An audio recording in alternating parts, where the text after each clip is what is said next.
El diálogo. Llamaremos diálogo a la conversación o rutina de presentación que realiza o mantiene el artista con el muñeco a base de las dos, o más, voces ventriloquiales. El diálogo es la base de la presentación del número de ventriloquía. Y el contraste es la base del diálogo. Ya he dicho anteriormente algo sobre esto. La ventriloquia es una ilusión auditivo o visual, porque el público cuando oye la voz ventriloquial y ve moverse al muñeco, mientras el ventrílocuo está quieto, cree que el muñeco es realmente el que habla. Ayuda al efecto ilusorio el contraste de la voz normal con la ventriloquial bien distintas en timbre, tono e inflexiones y el hecho de que el ventrílocuo mueva exageradamente su boca y haga gestos cuando hable y no se mueva en absoluto, cuando él parezca hablar con el muñeco.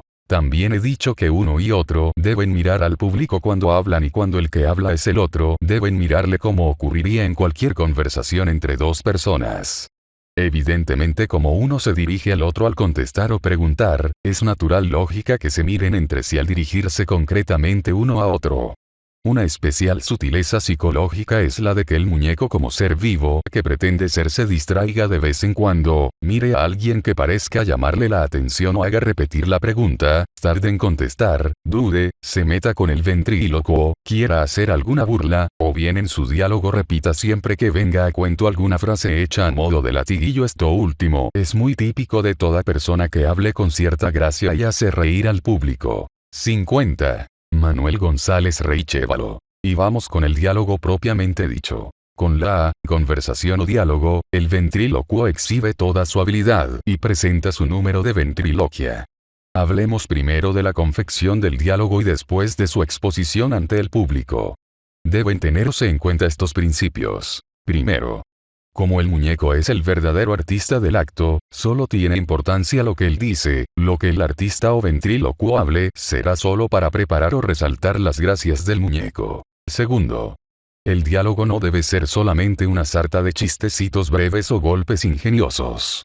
Ha de ser una conversación con un motivo central, en la que surgen los golpes de gracia a modo de diálogo chispeante. Naturalmente base de la conversación puede ser cualquiera, pero siempre vendrá a cuento de la actuación. Si, por ejemplo, el ventrílocuo presenta una sesión como maestro de ceremonias actúa, en un programa de cierto tipo, es lógico que se refiera, en su diálogo, a la sesión o al programa en cuestión y de ahí saque punta a las cosas, situaciones, etc. Tercero, el diálogo debe adaptarse al tipo de público presente. Es lógico que ante los niños, bastará una conversación plena de agudezas infantiles o chistes de colegio y ante un público de cabaret las gracias serán más atrevidas o irónicas.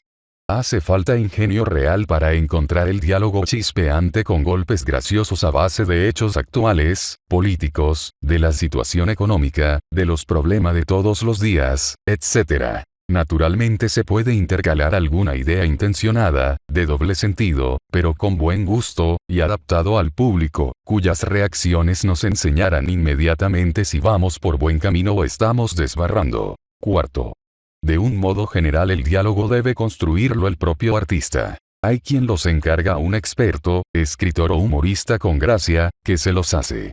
Los diálogos que se ponen en los libros de ventriloquia, la mayor parte de las veces no sirven para nada, porque cada cual ha de hablar según ha imaginado a su muñeco y de acuerdo con su propia personalidad. Lo más que vale la pena incluir, y así lo haré más adelante, es una colección de chistes o golpes breves de gracia que puede intercalarse en los diálogos a fin de adornarlos. Quinto. Como norma, el muñeco debe hablar menos que el artista, pero más agudamente, porque el artista debe dar los pies y explicaciones generales, a fin de dejar claro aquello que el muñeco ha pronunciado de modo menos inteligible. Y en cambio, el muñeco debe responder solo la gracia pertinente, es decir, la contestación aguda. 6. De una forma general, el ventrílocuo puede cortar el diálogo en el momento que le parezca, intercalando una frase del muñeco, que parece interrumpirle, que no quiere dejarle hablar o que se enfada, etc. Con ello el diálogo cobra vida, como si realmente se tratase de una conversación entre dos personas. Frases del muñeco, como, anda, o bien pero bueno, vaya, no te digo, etc. son cortes que hacen gracia y sirven de interrupción a prolijas explicaciones. Todavía tiene más gracia si se emplean muletillas o frases hechas por parte del muñeco, como, lo que hay que aguantar. O me voy pa' la maleta. Y cosas por el estilo. Séptimo. Finalmente diré que el buen artista improvisa siempre que puede parte de su diálogo, según las circunstancias. Sin embargo, ello no quiere decir que haya que ir sin programa preparado, sino todo lo contrario. El diálogo general debe ir muy bien preparado y aprendido casi de memoria en sus líneas generales. La señal de que el público está pasándolo bien con el número de ventriloquía es que se ría. Normalmente, el espectáculo de ventriloquia es, por principio, divertido, o de B52. Manuel González Reichévalo. Serlo, y la risa de los espectadores es la señal del éxito. Por ello, para lograr hacer reír al público, el diálogo debe estar plagado de golpes graciosos, chistes breves, sutilezas agudas del muñeco, etc. y además darle al muñeco una movilidad y vida que lleven al público a comprender que el muñeco tiene sentimientos de tipo humorístico. Con movimientos de su cabeza, de su cuerpo, su mirada, alguna exclamación graciosa, etc. puede expresar una serie de cosas que lleven al público a reír. Yo en mis actuaciones, uso bastante el que el muñeco se quede de repente absorto mirando a un lado de público donde hayan chicas jóvenes. Yo finjo no darme cuenta, al tiempo que el muñeco se va inclinando hacia adelante despacio, como si no viese bien y tratase de acercar sus ojos al público. De repente, hago como que me doy cuenta y hago un alto en lo que estoy diciendo, mirándole fijamente y mirando también hacia donde mira el muñeco. Entonces él, dándose cuenta de que le miró, me dice como excusándose: «¿Pero ha visto qué chavala más guapa? ¡Qué moza, qué barbaridad! Chata, espérame a la salida y sigue prestándome atención». Yo le regaño y hago ver su falta de educación, su atrevimiento y su descortesía conmigo por no escucharme y él me contesta: «Bueno, no hay que ponerse así, usted la ha visto bien, o no le gustan las chicas. Pero siga, siga. Esto hace reír al público. Sobre todo si de cuando en cuando, el muñeco, aprovecha que yo me distraigo, vuelve a mirar a la supuesta chica y mover su cabeza, decirle cosas en voz baja, aunque éstas no se entiendan, y cosas por el estilo. Una cosa importante. En el diálogo no usar nunca las palabras ventrílocuo, muñeco, etc. Es decir, lo que pueda restar realidad a la ilusión de que el maniquí vive y es alguien. Por ello, también hay que llamarle siempre por su nombre al muñeco y generalmente tratar de que este nombre sea claro, eufónico y fácil de pronunciar por el ventrílocuo en voz ventriloquial, con lo que deberá carecer en lo posible de consonantes difíciles que no puedan decirse sin mover los labios.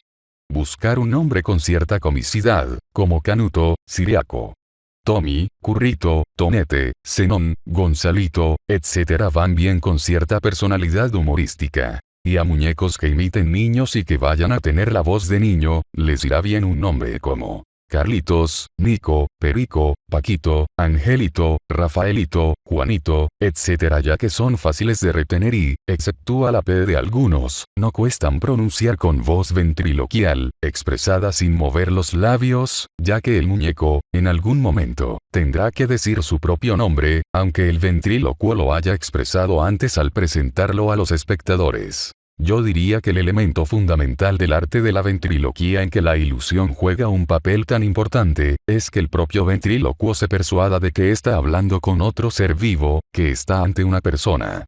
Esta sugestión que el ventrílocuo debe hacerse cada vez que sale a escena con sus muñecos, es la base del éxito.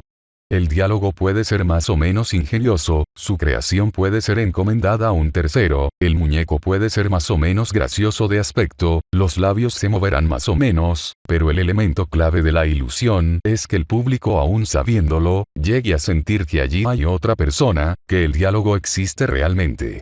Y quien ha de transmitir esa sencilla pero gran ilusión es el propio artista, estando él mismo convencido de que habla con otro ser distinto a sí mismo.